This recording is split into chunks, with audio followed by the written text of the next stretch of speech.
नमस्कार, मैं हूं अर्चित और आप देख रहे हैं 4AM टुडे टीवी। नए भारत का नया नजरिया, जहां खबरें सिर्फ बताई नहीं जाती बल्कि उनकी सच्चाई पर गहरी चर्चा होती है। चलिए शुरुआत करते हैं हमारे खास कार्यक्रम खबर पर विस्तार से चर्चा के साथ।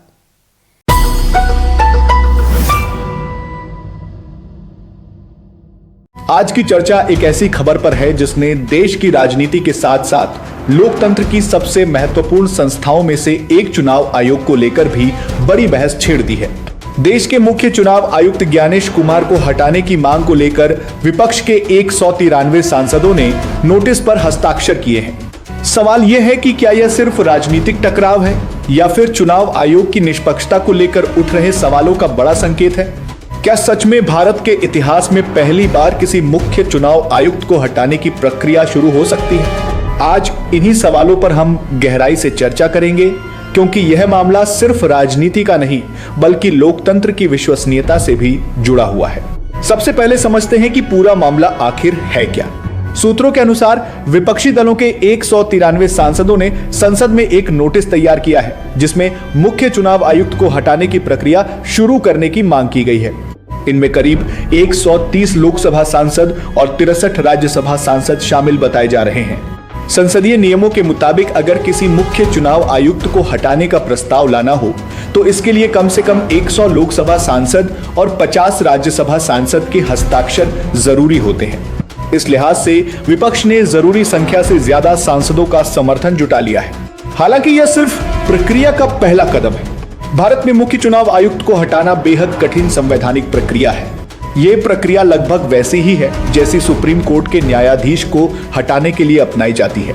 यानी संसद में प्रस्ताव आने के बाद जांच, बहस और दोनों सदनों में विशेष बहुमत जैसी कई प्रक्रियाएं होती हैं। इसलिए केवल नोटिस देने से किसी अधिकारी को पद से नहीं हटाया जा सकता।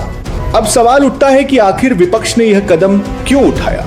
विपक्षी दलों का आरोप है कि हाल के कुछ चुनावी फैसलों और प्रक्रियाओं में चुनाव आयोग की भूमिका पूरी तरह निष्पक्ष नहीं रही।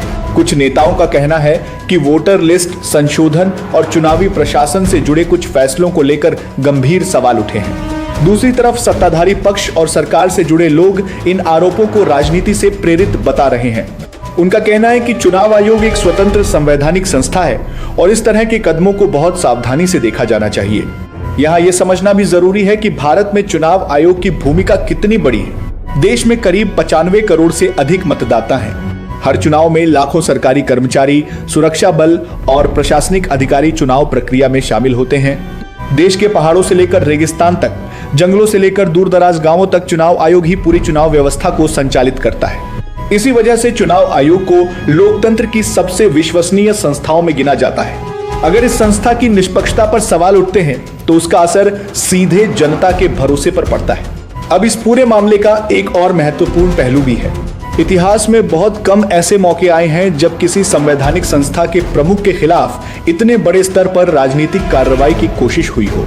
यही कारण है कि यह मुद्दा संसद के साथ साथ देश की राजनीति में भी बड़ी बहस बन सकता है। अब बात करते हैं उन पहलुओं की जो अक्सर सामान्य खबरों में नहीं दिखाई देते। भारत का संविधान चुनाव आयोग को बेहद मजबूत और स्वतंत्र बनाता है। मुख्य चुनाव आयुक्त को हटाने की प्रक्रिया कठिन इसलिए रखी गई है ताकि किसी भी सरकार या राजनीतिक दल के दबाव में इस पद का दुरुपयोग न हो सके। यानी यह व्यवस्था लोकतंत्र की सुरक्षा के लिए बनाई गई है। दूसरी तरफ यह भी सच है कि लोकतंत्र में संस्थाओं से सवाल पूछना और जवाब मांगना भी लोकतांत्रिक प्रक्रिया का हिस्सा होता है। अब आगे क्या हो सकता है? अगर ये नोटिस संसद में औपचारिक रूप से पेश होता है तो सबसे पहले यह तय होगा कि इसे स्वीकार किया जाए या नहीं। अगर इसे स्वीकार किया गया तो आगे जांच और संसदीय प्रक्रिया शुरू हो सकती है। लेकिन यह भी याद रखना होगा कि किसी भी बड़े संवैधानिक फैसले के लिए संसद में बहुत बड़े बहुमत की जरूरत होती है। इसलिए यह मामला अभी लंबा चल सकता है। राजनीतिक दृष्टि से भी यह घटना कई संकेत देती है। विपक्ष इस मुद्दे को राष्ट्रीय बहस बनाना चाहता है, जबकि सरकार और उसके समर्थक इसे राजनीतिक आरोप बता रहे हैं। ऐसे में आने वाले दिनों में संसद के भीतर और बाहर दोनों जगह इस विषय पर बहस तेज हो सकती है। अंत में एक महत्वपूर्ण बात, लोकतंत्र सिर्फ चुनाव जीतने हारने का नाम नहीं है। लोकतंत्र का असली आधार है मजबूत संस्थाएं, पारदर्शिता और जनता का भरोसा।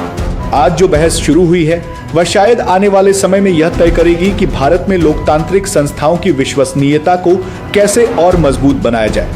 फिलहाल इस मुद्दे पर देश की नजर संसद और राजनीतिक घटनाक्रम पर टिकी हुई है। इसी के साथ हमें दीजिए इजाजत। खबर पर विस्तार से चर्चा में आज के लिए इतना ही। कल फिर मिलते हैं किसी बड़ी खबर के साथ हमारे खास कार्यक्रम खबर पर विस्तार से चर्चा। वीडियो को लाइक करें, ज्यादा से ज्यादा शेयर करें और ऐसी ही बेबाक, निष्पक्ष, सच्ची, भरोसेमंद और जमीन से जुड़ी खबरों में लगातार बने रहने के लिए हमारे चैनल और पेज www.4amtv.in को सब्सक्राइब करें। बहुत बहुत धन्यवाद।